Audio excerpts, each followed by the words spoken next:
Alors la Varenne, elle a une particularité, c'est qu'en fait, en partant de Dieppe, les chasse-marées c'était le chemin le plus court pour aller de Dieppe à Paris.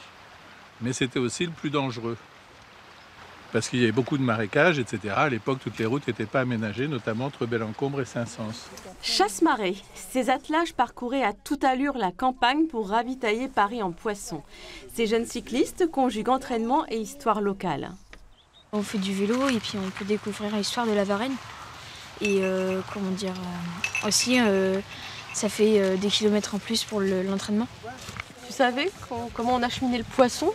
Non, plus du tout. Je viens de le découvrir aujourd'hui, donc c'est une découverte. Donc ça fait plaisir à savoir des choses en plus. Les clochettes annonçaient ces attelages très rapides et prioritaires. L'épopée des chasse-marées pourrait être un thème intéressant pour un nouvel itinéraire touristique.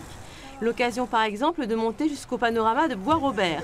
L'association Chasse-Marée de la Varenne pose ses jalons. On a fait des investigations sur le terrain en essayant de retrouver les chemins avec simplement, quelquefois il y a le chemin du chasse-marée. Et donc on a fait des relevés, des tracés et qui sont plus ou moins, on ne se veut pas non plus une vérité historique, mais qui collent plus ou moins à la vérité historique. Alors dans la nuit, il faut imaginer, dans la nuit, ils sont partis de Dieppe vers 9h, 10h le soir. Ce manoir était peut-être un relais où l'on changeait les chevaux d'attelage. L'association est intéressée par toute archive sur les chasse-marées qui passaient par la vallée de la Varenne, un terroir qui mérite que l'on s'y arrête.